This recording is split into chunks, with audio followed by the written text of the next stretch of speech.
Hi everyone, it's me again. Part 3 of the Bible study.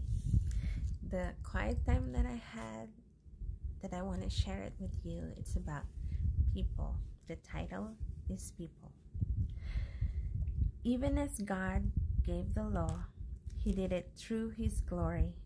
As Moses was on Mount Sinai, receiving the stone tablets containing the 10 Commandments, he asked to see God's glory.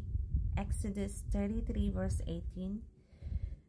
God tucked him into a craggy place. Then God covered Moses with his hand and only allowed him to see his back after he had passed by. Exodus 33 verse 18 to 23. Moses' face shone in the aftermath as he came down from the mountains, and the Israelites were afraid to come near him. Exodus 34. God's glory is no small thing. It is not something to be taken lightly. The people failed to grasp the weight, but God could not disregard His glory.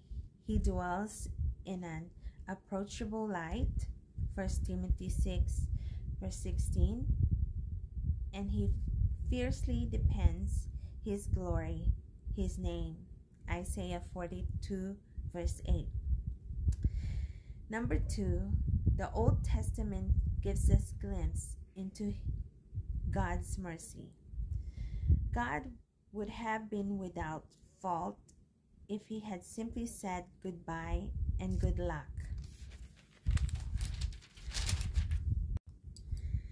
Adam and Eve, when He expelled them from the garden, instead He watched over His people and later came to Abram with a blessing and a promise. God's call of Abraham was a decisive juncture in the story. Genesis 12 verse 1 to 3.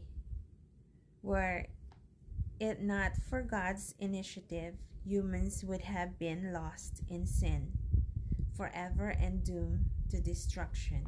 Yet God made a covenant with Abram in which He promised that his children would be the recipient of God's gracious salvation. Establishing covenants was a common practice in the ancient Near East, a means by which a king would establish a relationship between himself and his subjects.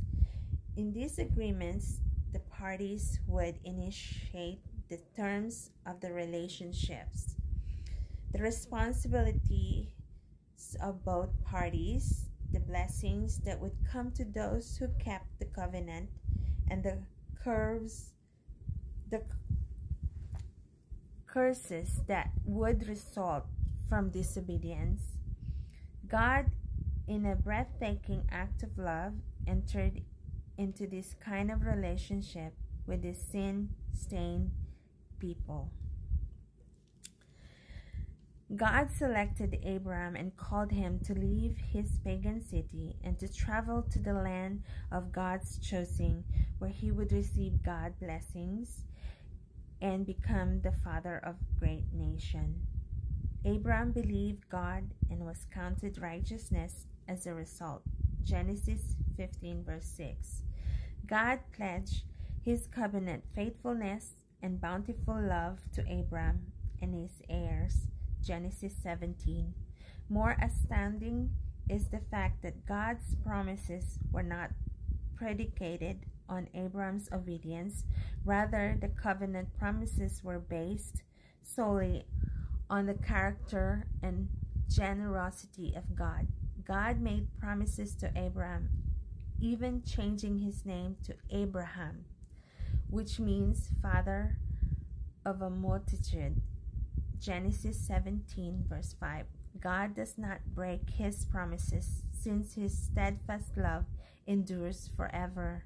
Psalms 136 verse 3.